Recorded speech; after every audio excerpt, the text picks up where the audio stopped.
ಹಾಗೆ ಇವತ್ತು ಅವಿದ್ಯಾವಂತರು ಅನುಭವದಿಂದ ಸಂವಿಧಾನ ಬಗ್ಗೆ ಅರ್ಥ ಮಾಡಿಕೊಳ್ಬೋದು. ಅವರು ಪಡೆಯುವಂಥ ಸೌಲಭ್ಯಗಳಿಂದ ಮತ್ತು ಹಲವಾರು ಕಾರ್ಯಕ್ರಮದಲ್ಲಿ ಭಾಗವಹಿಸೋದ್ರಿಂದ ಪಡೆದುಕೊಳ್ಬೋದು. ಇವ ಮುಖ್ಯವಾಗಿ ನಮ್ಮ ದೇಶದಲ್ಲಿ ವಿದ್ಯಾವಂತರು ಸಂವಿಧಾನವನ್ನು ಬಹಳ ಸಂಪೂರ್ಣವಾಗಿ ಅದರ ಬಗ್ಗೆ ಸತ್ಯ ಮತ್ತು ಅಸತ್ಯತೆ ಬಗ್ಗೆ ಈಗಿರುವಂಥ ಗೊಂದಲಗಳನ್ನು ನಿವಾರಿಸಲು ನಮ್ಮ ಮನಸ್ಸಿನಲ್ಲಿರ್ತಕ್ಕಂಥ ಗೊಂದಲಗಳು ನಮಗೆ ಸತ್ಯ ಯಾವುದು ತಿಳ್ಕೋಬೇಕಾದ್ರೆ ಸಂವಿಧಾನ ಬಗ್ಗೆ ಬಹಳ ಸೂಕ್ತವಾಗಿ ನಾವು ಅಧ್ಯಯನ ಮಾಡಬೇಕಾಗ್ತದ. ಇಂಥ ಸಮತಾ ಗ್ರಾಮೀಣ ಅಭಿವೃದ್ಧಿ ಸಂಸ್ಥೆಗಳು ಸುಮಾರು 16 ಸಂಸ್ಥೆಗಳು ಹುಟ್ಟಬೇಕು. ಇಡೀ ದೇಶದಾದ್ಯಂತ ಎಲ್ಲ ವಿದ್ಯಾರ್ಥಿಗಳಿಗೆ ಸಂವಿಧಾನ ಬಗ್ಗೆ ಜಾಗೃತಿ ಮೂಡಿಸಬೇಕು. ಇಂಥ ಒಂದು ಕಾರ್ಯಕ್ರಮ ಈ ಸಂಸ್ಥೆ ಮಾಡ್ತಾ ಇದೆ ಅಂದ್ರೆ ನಾನು ಈ ಸಂಸ್ಥೆಗೆ ಬಹಳ ಚಿರಋಣಿಯಾಗಿ ಅಭಿನಂದನೆಗಳನ್ನು ಸಲ್ಲಿಸ್ತಾ ಇದ್ದೀನಿ. ಜೋರಾಗಿ ಈ ಸಂಸ್ಥೆಗೆ ಚಪ್ಪಳ ನೋಡಬೇಕು ವಿದ್ಯಾರ್ಥಿಗಳಿಗೆ ಕೇಳಬೇಕು. ಈ ಒಂದು ಬಾಬಾ ಸಾಹೇಬ್ ಅಂಬೇಡ್ಕರ್ ಅವರ ಪರಿನಿಬ್ಬಣ ದಿನದಂದು ವಿಶೇಷವಾಗಿ ಸಂವಿಧಾನದ ಬಗ್ಗೆ ಅರಿವು ಮೂಡಿಸಲು ಈ ಸಂಸ್ಥೆ ಈ ಒಂದು ಮುಕ್ತಾಯಕ ಮಹಿಳೆ ಮಹಾವಿದ್ಯಾಲಯದಲ್ಲಿ ಕಾರ್ಯಕ್ರಮ ಆಯೋಜಿಸಿದಂಥ ಸಂಸ್ಥೆಯ ಸಂಸ್ಥಾಪಕ ಜಾಗೋಡ್ ಸರ್ ಅವರಿಗೆ ಅವರಿಗೂ ಕೂಡ ನಾನು ಈ ಸಂದರ್ಭದಲ್ಲಿ ಅನ್ನಿಸುತ್ತಾ ಮತ್ತು ಈ ಸಂಸ್ಥೆಯ ಮುಕ್ತಾಯಕ ಸಂಸ್ಥೆಯ ಪ್ರಚಾರಕಂತ ಚೆನ್ನಪ್ಪಣ್ಣವರು ಕೂಡ ಈ ವೇದಿಕೆಯಲ್ಲಿ ಆಸೀನರಾಗಿದ್ದಾರೆ. ಅದೇ ರೀತಿಯಾಗಿ ಸಿದ್ದಣ್ಣ ಸರ್ ಅದ್ಭುತವಾಗಿ ತಮ್ಮ ಅನುಭವವನ್ನು ಹಂಚಿಕೊಟ್ಟಂತ ಸಿದ್ದಣ್ಣ ಸರ್ ಅವರು ಈ ಕಾರ್ಯಕ್ರಮ ಉದ್ಘಾಟಿಸಿದ್ರು. ಅವರು ಕೂಡ ಈ ವೇದಿಕೆಯಲ್ಲಿದ್ದಾರೆ. ಅದೇ ರೀತಿಯಾಗಿ ಇನ್ನೊಬ್ಬ ನಮ್ಮ ಗೆಳೆಯನಾಗಿರ್ತಕ್ಕಂಥ ಮತ್ತು ಸರಳ ಜೀವಿ ಸಮಾನ ಬಹಳ ತಳ ಸಮುದಾಯಗಳ ಬಗ್ಗೆ ಬಹಳ ಕಾಳಜಿಯನ್ನು ಇಟ್ಟಿರ್ತಕ್ಕಂಥ ವಿನೋದ್ ಸರ್ ಅವರು ಕೂಡ ಈ ಒಂದು ವೇದಿಕೆಯಲ್ಲಿದ್ದಾರೆ. ಅವರು ಕೂಡ ನಾನು ಅನ್ನಿಸ್ತಾ. ಅದೇ ರೀತಿಯಾಗಿ ಇನ್ನೊಬ್ಬರು ಚಿದಾನಂದ ಸರ್ ಕೂಡ ಈ ಒಂದು ವೇದಿಕೆಯಲ್ಲಿದ್ದಾರೆ.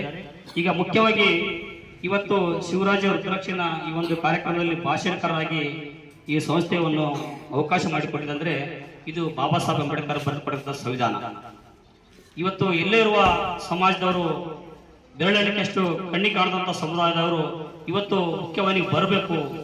ಇವತ್ತು ಸಂವಿಧಾನದ ಆಶೆ ಏನಿದೆ, ಇವತ್ತು ಉದಾಹರಣೆಗೆ ನಾನಿವತ್ತು ಸಂವಿಧಾನದ ಆಶೆ ಏನಿದೆಪ್ಪ ಅಂದ್ರೆ ಬಾಬಾ ಸಾಹೇಬ್ ಅಂಬೇಡ್ಕರ್ ಕಂಡಂತ ಕನಸು ಈ ದೇಶದಲ್ಲಿರ್ತಕ್ಕಂಥ ಎಲ್ಲ ಸರ್ವ ಜನಾಂಗದವರು ಪ್ರೀತಿಯಿಂದ ವಿಶ್ವಾಸದಿಂದ ಸಮರವಾಗಿ ಬದುಕಬೇಕು. ಎಲ್ಲ ಸ್ವತಂತ್ರವನ್ನು ಎಲ್ಲರೂ ಈ ಭೂಮಿಯಲ್ಲಿರ್ತಕ್ಕಂಥ ಏನು ಫ್ರೀಯಾಗಿರ್ತಕ್ಕಂಥ ಗಾಳಿ, ಬೆಳಕು, ನೀರು, ಆಹಾರ ಜೊತೆಯಲ್ಲಿ ಇನ್ನು ಅಷ್ಟ ಸೌಕರ್ಯಗಳು ಎಲ್ಲರೂ ಸಮನಾಗಿ ಬದುಕೊಂದು ಆಶೆಯನ್ನೇ ಈ ಸಂವಿಧಾನದ ಮೂಲ ಒಂದು ದೊಡ್ಡ ನಮ್ಮ ಬದುಕಿನ ಗ್ರಂಥ ಇದೆ.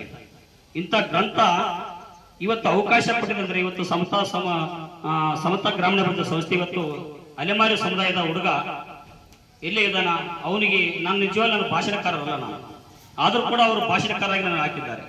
ಇವತ್ತು ಬಾಬಾ ಸಾಹೇಬ್ ಅಂಬೇಡ್ಕರ್ ಸಂಪೂರ್ಣವಾದ ವಿಶೇಷವಾದ ಬಾಬಾ ಸಾಹೇಬ್ ಅಂಬೇಡ್ಕರ್ ಅವರ ಏನು ಕಷ್ಟಪಟ್ಟಿರೋ ಅದರ ಬಗ್ಗೆ ನಿಮ್ಗೆ ಅರ್ಥ ಆಗಿದೆ. ಬಸವರಾಜನವರು ಬಹಳ ಸ್ಪಷ್ಟವಾಗಿ ಹೇಳಿದ್ದಾರೆ. ಇವತ್ತು ಬಸವರಾಜನವರ ಬಗ್ಗೆ ನಾನು ಒಂದು ಮಾತು ಹೇಳ್ತೀನಿ. ಇವತ್ತು ನಾನೇನಾದ್ರೂ ಇವತ್ತು ಇಲ್ಲಿ ನಿಂತು ಮಾತಾಡ್ಬೇಕಂದ್ರೆ ಬಸವರಾಜನವರ ಕಾರಣ. ಯಾಕೆ ಮಾತಾಡ್ತಾ ಇದ್ದೇನೆ ಅಂದ್ರೆ ನಾವು ಪಿಯುಸಿಯಲ್ಲಿ ಓದೋ ಸಮಯದಲ್ಲಿ ನಾವು ಸಂಘಟನೆ ಬಗ್ಗೆ ನಮ್ಗೆ ಅರಿವಿದ್ದಿಲ್ಲ. ಅವತ್ತು ಉತ್ತರ ಕರ್ನಾಟಕ ಕಲ್ಯಾಣ ಸಂಘಟನೆ ಅಂತೇಳಿ ಈ ಭಾಗದಲ್ಲಿ ಬಸವರಾಜನವರು ಮತ್ತು ಪ್ಯಾಟಪ್ಪ ಮಸಕಲ್ ಅವರು ಇಬ್ಬರು ಮುಖ್ಯಸ್ಥರಾಗಿ ಆ ಒಂದು ಸಂಘಟನೆ ಮಾಡಿದ್ರು. ಆ ಸಂಘಟನೆಯಲ್ಲಿ ನನ್ನ ತಾಲೂಕಿನಲ್ಲಿ ದೇವದುರ್ಗದಲ್ಲಿ ಪ್ರಧಾನ ಕಾರ್ಯದರ್ಶಿಯಾಗಿ ಆಯ್ಕೆ ಮಾಡಿದ್ರು. ಆ ಸಂದರ್ಭದಲ್ಲಿ ಅವಾಗೆ ಈ ಸಂಘಟನೆ ಹೆಂಗಿದೆ, ಇವತ್ತು ಸಂವಿಧಾನ ಬಗ್ಗೆ ಏನು ಅಂತ ನಾನು ತಿಳ್ಕೊಂಡಿದ್ದೆ. ಇದುವರೆಗೆ ಸಂವಿಧಾನ ಬಗ್ಗೆ ಬಾಬಾ ಸಾಹೇಬ್ ಬಗ್ಗೆ ನನಗೆ ಏನೂ ಗೊತ್ತಿದ್ದಿಲ್ಲ. ನನಗೆ ಯಾಕೆ ಮಾತಾಡ್ತೇನೆ ಅಂದ್ರೆ ನಾನು ಸರ್ಕಾರಿ ಶಾಲೆಯಲ್ಲಿ ಓದಿರೋ ವಿದ್ಯಾರ್ಥಿ. ನಾನು SSLC MCD ಕಲ್ತವನು. ಸಂವಿಧಾನ ಬಗ್ಗೆ ಬಾಬಾ ಸಾಹೇಬ್ ನನಗೆ ಯಾವ ಗೊತ್ತಾಗ್ತದೆ. ಇವತ್ತು ಉಪನ್ಯಾಸಕರು ಇವತ್ತು ಶಿಕ್ಷಣವನ್ನು ಇವತ್ತು ರಾಜ್ಯಶಾಸ್ತ್ರದಲ್ಲಿ ತಾವೆಲ್ಲ ಗೊತ್ತಿದೆ. ಸಂವಿಧಾನ ಬಗ್ಗೆ ನಾನು ಹೇಳೋದು ಅವಶ್ಯಕತೆ ಇಲ್ಲ ನಿಮ್ಗೆ. ಸಂವಿಧಾನದಲ್ಲಿ ಈಗ 395 ವಿಧಿಗಳಿದ್ವು. ಆನಂತರ ಉಪವಿಧಿಗಳು ಸೇರಿಸಿ 465 ವಿಧಿಗಳದು. ಆ ವಿಧಿಗಳು ಏನೇನಂತ ನೀವು ಸ್ಪಷ್ಟವಾಗಿ ನೀವು ಅಧ್ಯಯನ ಮಾಡಿರ್ತೀರಿ. ಇವತ್ತು ಮೂಲಭೂತ ಹಕ್ಕುಗಳು ನೋಡ್ತೀರಿ, ಇವತ್ತು ಕೇಂದ್ರ ಆಡಳಿತ ನೋಡ್ತೀರಿ, ಮತ್ತೆ ಕೇಂದ್ರ ಆಡಳಿತ ನ್ಯಾಯಾಂಗ ವ್ಯವಸ್ಥೆ ನೋಡ್ತಾರೆ. 3 ಕಾರ್ಯಾಂಗ, ಒಂದು ಕಾರ್ಯಾಂಗ, ನ್ಯಾಯಾಂಗ, ಶಾಸಕಾಂಗ. ಇದ್ರ ಬಗ್ಗೆ ಸಂಪೂರ್ಣವಾಗಿ ಗೊತ್ತಿದೆ, ಶಿಕ್ಷಕರು ಹೇಳಿರ್ತಾರೆ. ನಾನು ಅದ್ರ ಬಗ್ಗೆ ನಾನು ಹೇಳೋದು ಅವಶ್ಯಕತೆ ಇಲ್ಲ. ಇಲ್ಲಿ ಮುಖ್ಯವಾಗಿ ಬಾಬಾ ಸಾಹೇಬು ಬರೆದಕ್ಕಂಥ ಸಂವಿಧಾನ ಇವತ್ತು ಬರೀ ಕೇವಲ ದಲಿತರಿಗೆ ಮಾತ್ರ ಸೀಮಿತ ಅಂತೇಳಿ ಇವತ್ತು ಮನುವಾದಿಗಳು ಆಗಿನ ಕಾಲದಲ್ಲಿ ಬೇರೆ ರೀತಿಯಲ್ಲಿ ಇತ್ತು. ಈಗ ಸಂವಿಧಾನವನ್ನು ಬದಲಾವಣೆ ಮಾಡುವ ಸ್ಥಿತಿಯನ್ನು ಈಗಿರ್ತಕ್ಕಂಥ ಮನುವಾದಿಗಳು ಎಲ್ಲಾ ಜನರಿಗೆ, ಇವತ್ತು ಬರೇ ಮೇಲ್ವರ್ಗದ ಜನರಿಗೆಲ್ಲ SC/ST ಇರ್ತಕ್ಕಂಥ ದಲಿತರು ಕೂಡ ಈ ಒಂದು ಬದಲಾವಣೆ ಮನೋಭಾವನೆ ಮುಟ್ಲಿ ಅಂತೇಳಿ ವ್ಯವಸ್ಥಿತವಾಗಿ ಇವತ್ತು ಮನುವಾದಿಗಳು ಇವತ್ತು ಪುರೋಹಿತ ಸಾಯಿ ವರ್ಗ, ಬ್ರಾಹ್ಮಣಿ ವರ್ಗ ಇವತ್ತು ಈ ಒಂದು ಸ್ಥಿತಿಯನ್ನು, ಈ ಒಂದು ಪರಿಸ್ಥಿತಿಯಲ್ಲಿ ಈ ರೀತಿ ಮಾಡ್ತಾ ಇದೆ. ಅದನ್ನು ನಾವು ಖಂಡಿತವಾಗಿ ನಾವು ಅರ್ಥ ಮಾಡಿಕೊಳ್ಬೇಕಾದ. ಇವತ್ತು ವಿದ್ಯಾರ್ಥಿಗಳಿದ್ರಿ, ನೀವೆಲ್ಲರೂ ಮಹಿಳೆಯರಿದ್ರಿ. ಇವತ್ತು ಬಾಬಾ ಸಾಹೇಬ್ ಅಂಬೇಡ್ಕರ್ ಅಣ್ಣವರು ಒಂದು ಹಿಂದೂ ಕೋಡ್ ಬಿಲ್ ಬಗ್ಗೆ ಹೇಳಿದ್ರು. ಇವತ್ತೇನೋ ನೀವು ತಾಯಂದರು, ಇವತ್ತು ನಿಮ್ಮ ತಾಯಂದರು ಆಗಿರ್ಬೋದು, ನಿಮಗೆ ಒಳ್ಳೆ ಶಿಕ್ಷಣ ಕೊಡಬೇಕಾದ್ರೆ ಇವತ್ತು ಬಾಬಾ ಸಾಹೇಬ್ ಅಂಬೇಡ್ಕರ್ ನಾನು ಮೊಟ್ಟ ಮೊದಲಾಗಿ ನಾನು ಅಭಿನಯಿಸ್ತಾ ಇದ್ದೀನಿ. ಯಾಕೆ ಮಾತಾಡ್ತೇನೆ, ಬ್ರಿಟಿಷ್ ಸರ್ಕಾರ ಇದ್ದಾಗ ಸತ್ಯ ಸಾವಿತ್ರಿ ಫುಲೆ ಅಂತೇಳಿ ಒಬ್ರು ಮಹಿಳೆಯರು ಕೂಡ ಶಿಕ್ಷಣ ಕಲಿಸಬೇಕು, ಸಾಮಾನ್ಯ ಜನರಿಗೆ ಶಿಕ್ಷಣ ಕಲಿಸಬೇಕು. ಒಂದ್ ವೇಳೆ ಬ್ರಿಟಿಷ್ ಸರ್ಕಾರದ ಇರದೇ ಇದ್ರೆ ಇವತ್ತು ಬಾಬಾ ಸಾಹೇಬ್ ಅಂಬೇಡ್ಕರ್ ಅಂತವರಿಗೆ ಶಿಕ್ಷಣ ಸಿಗ್ತಾ ಇದ್ರಲ್ಲ. ಮತ್ತೆ ಅವ್ರ ತಂದೆ, ಅವ್ರ ತಾತನವರಿಗೆ ಈ ಬ್ರಿಟಿಷ್ ಸರ್ಕಾರದಲ್ಲಿ ಸೈನಿಕರಾಗಿ ಉದ್ಯೋಗ ಸಿಗ್ತಾ ಇದ್ರಲ್ಲ. ಒಂದ್ ವೇಳೆ ಪುರೋಹಿತ ಶಾಹ ಹೊರಗೆ ಇದ್ದಿದ್ರೆ ಇವತ್ತು ಮನುವಾದಿಗಳು 47 ಹಿಂದೆ ಇವತ್ತು ಮಹಿಳೆಯರನ್ನ ಯಾವ ರೀತಿ ನೋಡ್ತಾ ಇದ್ರು ನಿಮ್ಗೆ ಗೊತ್ತಿದೆ. ಸತ್ಯಸಾಮಾನ್ಯ ಪದ್ಧತಿ ನೀವು ಓದಿರ್ತೀರಿ ಸಮಾಜದ ಸಬ್ಜೆಕ್ಟ್ ಅಲ್ಲಿ. ಕೆಲವೊಂದು ಅಲ್ಲಿ ಇರ್ತಕ್ಕಂಥ ಮಾನ ಪುರುಷರ ಅದ್ರ ಬಗ್ಗೆ ಹೋರಾಡಿದ್ರು, ಅದನ್ನು ಬಂದ್ ಮಾಡಿದ್ರು. ಬ್ರಿಟಿಷ್ ಸರ್ಕಾರ ಅವರಿಗೆ ಸಪೋರ್ಟ್ ಮಾಡಿತ್ತು, ಅದನ್ನ ಬಂದ್ ಮಾಡಿದ್ರು. ಅದೇ ಮನುವಾದಿ ಕೈಯಲ್ಲಿ ತಪ್ಪಾರೆ ಈಗಲೂ ಕೂಡ ಮಹಿಳೆಯರು, ಇವತ್ತು ವಿಧಿಯರಾಗಿರ್ತಕ್ಕಂಥ ಮಹಿಳೆಯರು ಇವತ್ತು ಕಣ್ಮುಂದೆನೆ ಬೆಂಕಿ ಹಚ್ಚಿ ಅವರ ಕೊಲ್ಲುವ ಸ್ಥಿತಿ ಹಿಂದಿನ ದಿನಗಳಲ್ಲಿ ನಾವು ನೋಡಿದ್ವಿ. ಈಗಿನ ಒಂದು ಸ್ಥಿತಿ ಬರ್ತಾ ಇತ್ತು. ಉದಾಹರಣೆಗೆ ನಾನು ಈ ಮಾತು ಯಾಕೆ ಹೇಳ್ತಾ ಅಂದ್ರೆ, ಇವತ್ತು ನಮ್ಮ ಅಲೆಮಾರಿ ಸಮಾಜದಲ್ಲಿ ಮಹಿಳೆಯರು ಇವತ್ತು ನಾವೇನಾದ್ರೂ ಗಂಡು ಮಕ್ಕಳು ಒಂದು ಪಂಚಾಯತ್ ಮಾಡಿ ಕೂಡ್ಬೇಕಾದ್ರೆ ಮಹಿಳೆಯರು ಇಲ್ಲಿ ಬರಂಗಿಲ್ಲ. ಅವರು ಅಲ್ಲಿ ನಮ್ಮ ಜೊತೆ ಮೇಲೆ ಕೂಡಬಾರ್ದು ಅಂತಾರೆ. ಈಗಾದ್ರೂ ಕೂಡ ನಮ್ಮ ಮನಸ್ಥಿತಿ ಇದೆ ನಮ್ಮಲ್ಲಿ. ಇವತ್ತು ಅಣ್ಣವ್ರು ಹೇಳಿದ್ರು ಬರೀ ಬ್ರಾಹ್ಮಣ್ಯದಲ್ಲಿ ಇರೋದಿಲ್ಲ. ಇವತ್ತು ನಾವು ಚೆನ್ನಾಗಿ ಬೆಳೆದ್ರೆ ನನ್ನಲ್ಲಿ ಬ್ರಾಹ್ಮಣತೆ ಇದೆ, ನನಗೆ ಕೀಳಾದವರು ಅವರು ದಲಿತರಾಗಿ ನಾವು ನೋಡ್ತಿದ್ದೇವೆ. ನಾವು ಚೆನ್ನಾಗಿ ಬೆಳೆದವರು. ಇದು ಪ್ರತಿಯೊಂದು ಜಾತಿಯಲ್ಲಿ ಕೂಡ ಬ್ರಾಹ್ಮಣ್ಯತೆ ಇದೆ. ಬರೀ ಬ್ರಾಹ್ಮಣರಷ್ಟೇ ಬ್ರಾಹ್ಮಣ್ಯತೆ ಅಲ್ಲ. ಮನುವಾದಿ ಎಂಬುದು ಎಲ್ಲರಲ್ಲಿ ಮನಸ್ಥಿತವಾಗಿ ಬರ್ತಾ ಇದೆ. ಇವತ್ತು ಮನುವಾದಿಗಳು ನಮ್ಮ ದೇಶದ ಮಹಾನ್ ಇವತ್ತು ವಿಶ್ವ ಗುರು ಆಗಿರ್ತಕ್ಕಂಥ ಬಾಬಾ ಸಾಹೇಬ್ ಅಂಬೇಡ್ಕರ್ ಅವರನ್ನ ಕೇವಲ ದಲಿತರಿಗೆ ಸೀಮಿತ ಮಾಡಿದ್ದಾರೆ. ಬಡವರಿಗೆ ಮಾತ್ರ ಇದು ಸಂವಿಧಾನವಿದೆ, ಇದು ಬದಲಾವಣೆ ಮಾಡಬೇಕಂತೇಳಿ ಮನಸ್ಥಿತವಾಗಿ ಹೇಳ್ತಾ ಇದ್ದಾರೆ. ಇವತ್ತು ತಾಯಂದರು ಎಷ್ಟು ಕಷ್ಟದಲ್ಲಿದ್ರಿ ನೀವು, ನಿಮ್ಮ ತಾಯಂದರು, ನಮ್ಮ ತಾಯಂದರು ಎಷ್ಟು ಕಷ್ಟದಲ್ಲಿದೆ. ಈಗಲಾದ್ರೂ ಶೋಷಣೆ ಇದೆ ಮನೆಯಲ್ಲಿ. ಈಗ ಮನೆಗೆ ಅವರು ಮಹಿಳೆಯರು ಮಾತ್ರ ಕೇವಲ ಅಡಿಗೆ ಮಾಡಬೇಕು ಮತ್ತು ಮಕ್ಕಳು ಎಲ್ಲ ನೋಡ್ಬೇಕು ಅಷ್ಟೇ.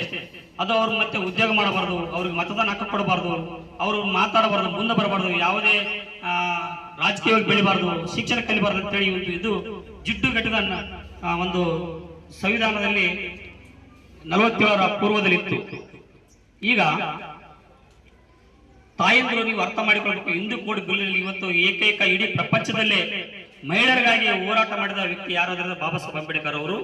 ಅದು ಮಹಿಳೆಯರಿಗೆ 50% ಮೀಸಲಾತಿ, ಗಂಡು ಮಕ್ಕಳಿಗೆ ಏನು ಮೀಸಲಾತಿ ಅಷ್ಟು ಸಮನಾಗಿ ಅವ್ರಿಗೆ ಸಿಗಬೇಕು.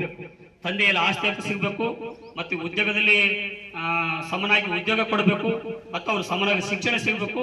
ಅವರು ಕೂಡ ಎಲ್ಲ ವರ್ಗಗಳಲ್ಲಿ ಮುಂದೆ ಬರಬೇಕು, ಸಮನಾಗಿ ಇರಬೇಕಂತ ಇವತ್ತು ಬಾಬಾ ಸಾಹೇಬ್ ಕಂಡಂತ ಕನಸು ಇವತ್ತು ಸುಮಾರು 70 ವರ್ಷಗಳಿಂದ ಸರ್ಕಾರಗಳು ಇವತ್ತು ಸರಳ ಬೆರಳಿಕೆಯಷ್ಟು ಕೂಡ ಮಾಡ್ತಾರೆ. ಇವತ್ತು ಕೇವಲ 33% ಮಾತ್ರ ನಿಮ್ಮನ್ನ ಇವತ್ತು ಮೀಸಲಾತಿಯಲ್ಲಿ ಕಲ್ಪಿಸಿದ್ದಾರೆ.